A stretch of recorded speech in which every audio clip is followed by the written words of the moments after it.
we were gone for quite a while. But no matter what happens next, the galaxy still needs its guardians. A few years ago, I made the bold claim that the best producer in Hollywood was Marvel Comics' Kevin Feige. All those early pictures, Iron Man, Captain America, Thor, culminating in the all-star Avengers, not only had size and scope, but good characters, good scripts, and an admirably light touch. There's been speculation that I'm parading around as a superhero. I'm just not the hero type, clearly. Above all, they had that Hollywood staple over the decades, heart. Now, there's a fine line between sentiment and cheese, just as there's one between thrilling action and unpleasant violence. And for 10 years, Kevin Feige trod them both like an ace tightrope walker.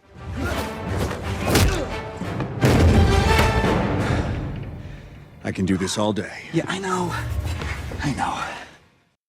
But since then, the Marvel movies have started to stall. There are too damn many of them, for one thing, and too many plot points over too many years we're all expected to keep up with. Feige, the movie wizard, has turned into Feige, the comic book geek. The one Marvel director who seems to remember what makes an action-adventure movie work is the Guardians of the Galaxy auteur James Gunn, and he's proved it a few times now. Hello, we come in peace.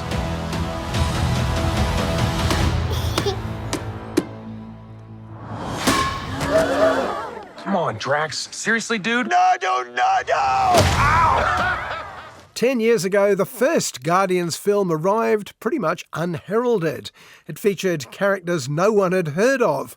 They included a neurotic raccoon, an ambulatory tree, an enormous chap who may be the stupidest character in movies, and two homicidal sisters, one green, one blue. Whoever it was that you were in love with, it sounds more like her. Her? That's ridiculous. Do not bring me into this. Knock it off! What?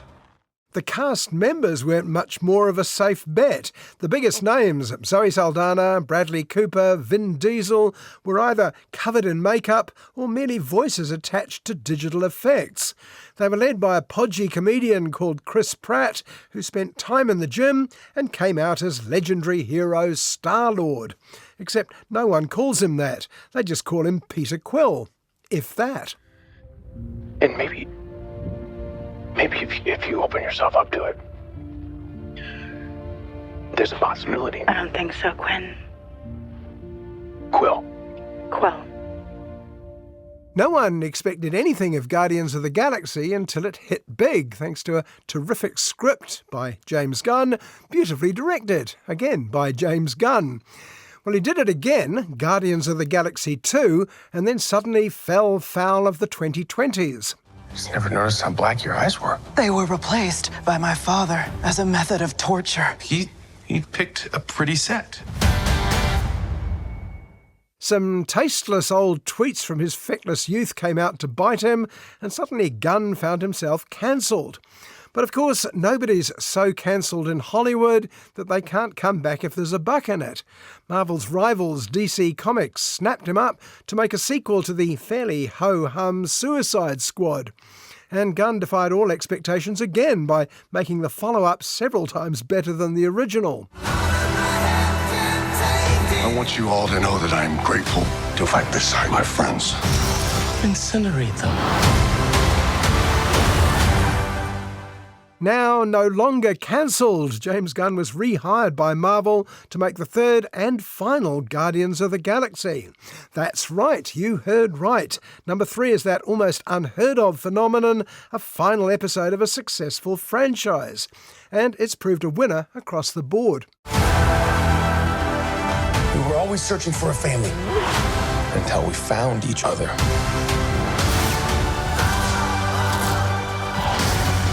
Ready for one last ride? It's funny, it's sweet, it breaks the rules properly, that is, without breaking the movie. It's particularly deft balancing the supposed central love story between Peter and Gamora, Zoe Saldana. I'm Star-Lord.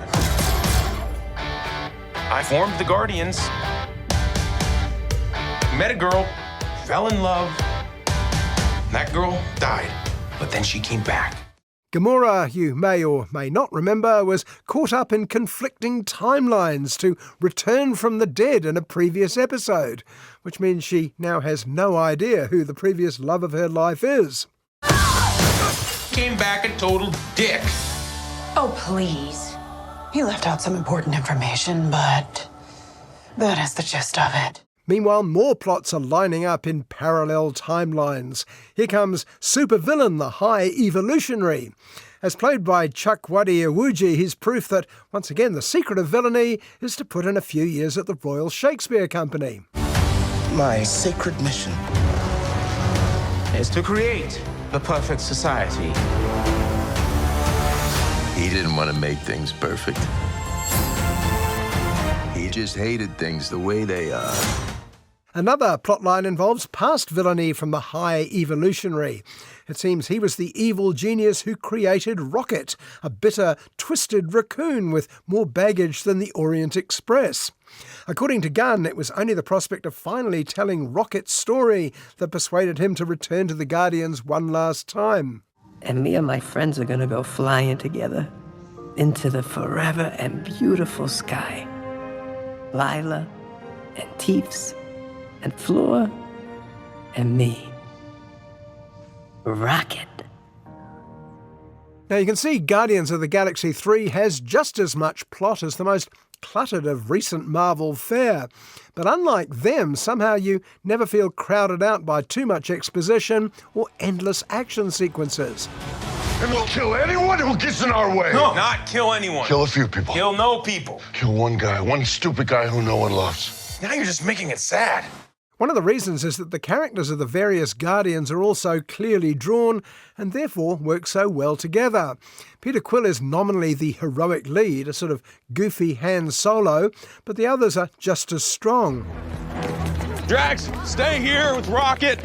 Watch him, that's who they're coming for. I want to come. No, Mantis, watch Drax. Groot, you know what to do with these.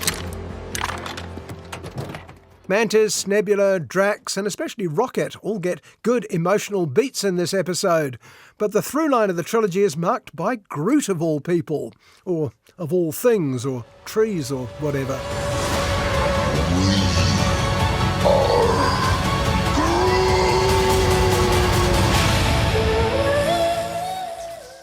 From looming bodyguard in the first film to mischievous twig in the second and glowering teenager in the Avengers movies, he's now finally growing up in Guardians 3, and all with just one line, I am Groot. I'm Groot? You're all just making up stuff that he's saying, right? No. Analogy. Is it?